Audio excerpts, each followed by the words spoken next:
of Education to make sure that we include Mandera, Tibet in our institutions to be equipped with additional equipment. Number two, he has told me, huyu mwalimu wenu, that the internet here is weak. Those of you who are using internet, namna hiyo. Sasa tumepangana, and I'm going to tell the Minister of ICT to make sure that either we connect this college to fiber optic, because I'm told you are using now Starlink or all the other facilities, but we are going to connect this institution as we connect the 100,000 institutions we want to connect in Kenya to internet, so that many of you can use the internet for commerce, for digital jobs, and for learning. Sawa sawa. Mwisho ameniambia ya kwamba hamuna hostels. Ati hostels ni kidogo. So the Ministry of Housing watakuja hapa, and we are going to build for you 5 hostels for 500 students in this college. Sawa sawa. Wewe Duale, enda mwambia waziri mwenzako ya kwamba hiyo kazi nimesema ikuje ifanyike hapa. Sawa sawa. Alafu mwalimu huyu amesema mambo ya basi. Ndio. Na kabla ya mambo ya basi ameniambia ya kwamba hakuna madarasa. Ati madarasa ni chache. So mimi mwenyewe nitatoa milioni 10 tuwajengee madarasa. So wewe mheshimiwa, kabla sijaondoka hapa, tupangane, utafute contractor akuja aanze kujenga madarasa ya hawa wangwana. Sawa mweshi. Na huyo contractor umtafute. Leo ni lini? Leo ni Tuesday. By Friday awe hapa tuanze kujenga hiyo madarasa. Ndio.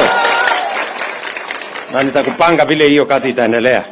Ama ni aje? Si ndio? Alafu na sasa hiyo mambo ya bus. Si ndio? Si mnajua miko na deputy president? Anaitwa nani? Ati nani? Ati profesa nani? Huyu mungwana huyu ndio deputy president wetu, anaitwa Profesa Kithure Kindiki. Jina yake ingine Abraham. Si ndio? Sasa huyu wa Abraham na huyo waziri Duale na huyo waziri waziri mwingine yako hapa, ule kijana wenzenu, ule waziri mwingine, kulikuwa na kijana mwingine waziri hapa, lakini nafikiri alikuwa waziri wa maji. Sasa wewe waziri, wewe deputy president, mobilize Duale, huyo waziri alikuwa hapa bwana Eric Muridhi, na wewe mnunue basi mletee hiyo hapa. Si hawa jamaa, si tugawane kazi? Si ndio tumegawana kazi? Hawa wanunue basi, mimi nijenge madarasa, ministry ijenge hostels, na hiyo internet ministry ya nini ifanye hiyo kazi. Tumeelewana jameni? Na nyinyi mtafanya bidii jameni? You are going to work hard. And you are going to work smart. And make sure you deliver. Bas, mimi nawapenda sana, nawatakia heri, nawatakia baraka ya Mungu. We want to make this institution a great institution in Northern Kenya. Asanteni sana. Sasa nimewaonyesha deputy president, si ndio? Si mnajua gavana wetu? Si ndio? Huyu mungwana ndio gavana wetu, na tuko na Aden Duale waziri wetu. Tuko hapa na mjumbe wetu wa area, mbunge wa East, mnamjua bwana Hussein? Very good. Na tuko na senator wetu ambaye alikuwa governor. Huyu Ali Roberts mnamjua? Very good. Na tuko na governor wa Mandera anaitwa Mheshimiwa Mahmoud Ali Marsabit, sorry. This demonstration we're going to do IM, Intramuscular Drug Administration. The site of drug administration for IM, we have got 3 parts, one at the deltoid region, at the thigh, and then at the back, gluteal one. We're going to do the deltoid one.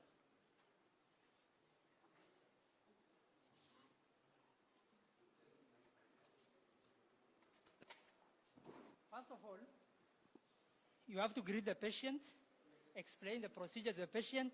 For the purpose of time, I want to summarize.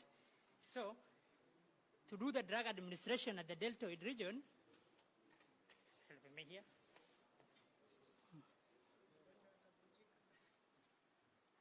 First, you clean the site. This is for purpose of preventing infections. Then, here, the scapula, we call it a acromion process. From this place, you can choose like 2 fingers from the acromion process and make a triangular one. Then, at the center of the triangle is where the site of injections are done. Here in these cases, you pinch the skin at an angle of 90 degrees. So you inject, you aspirate. Intramuscular, you don't want the blood flow to come in. So you expect that there is no blood flow here, and then you inject at an angle of 90 degrees. You pinch so that it will not bleed. Very good. Thank you.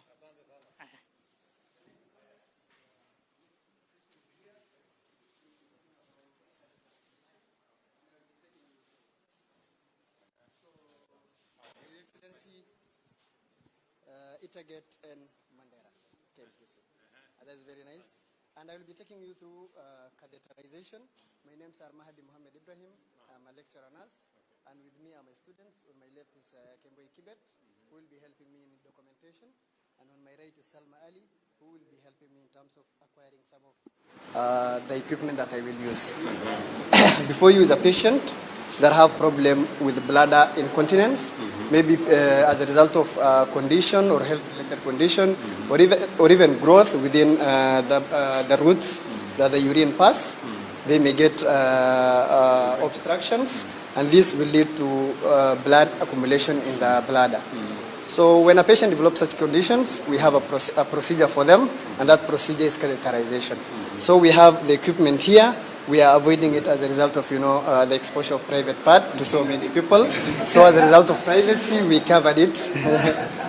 But the bladder is in situ. It is in place, which we have done it properly. Correct. So this one is a blood bag urine. Okay. We will accumulate the amount of fluid that will come from the bladder, and we have the ranges here. It will help us in terms of knowing how many fluids that we got from this patient. And that is how the procedure is, Your Excellency. Thank you, ma'am. Okay, I appreciate. We have the third presentation. The third presentation here. Yeah. One more. Yeah. They will be Hello. talking more How are about. you? Very good. Everybody? Nzuri sana. Very good. Your Excellency, welcome to Kmtc Mandera.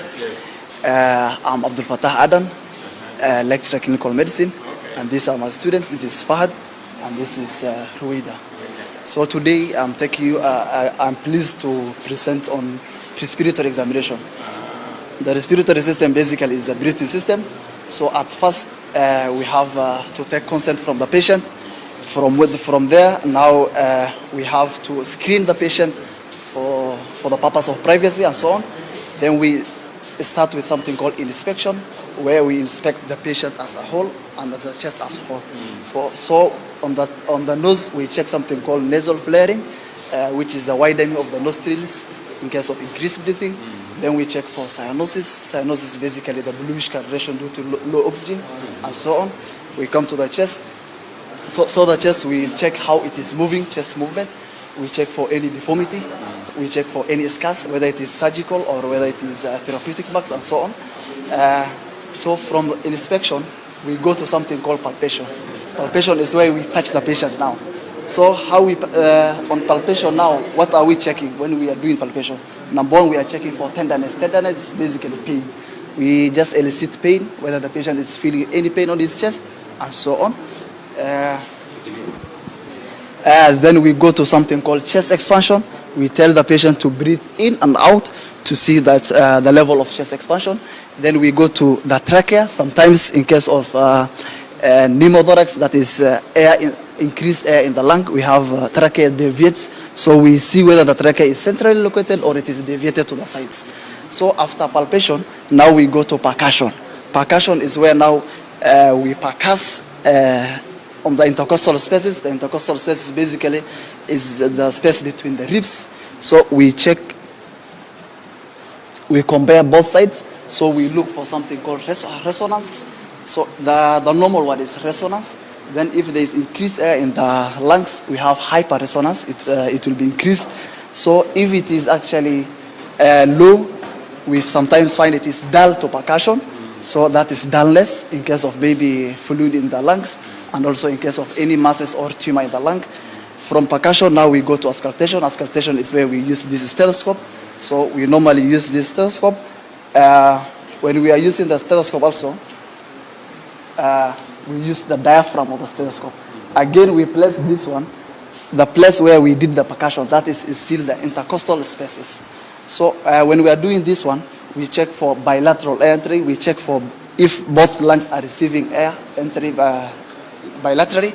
Then from there we go to the breath sounds, whether it is normal or abnormal. The normal breath sounds is vesicular breath sounds. The abnormal breath sounds is bronchial breath sounds. From there again we go to check for added sounds, which are like wheeze in case of asthma. Then there is something called crepitations and crackle in case of pneumonia. So that is all about. Thank you. That's a very good lesson. We are ready for the exam. Asante sana.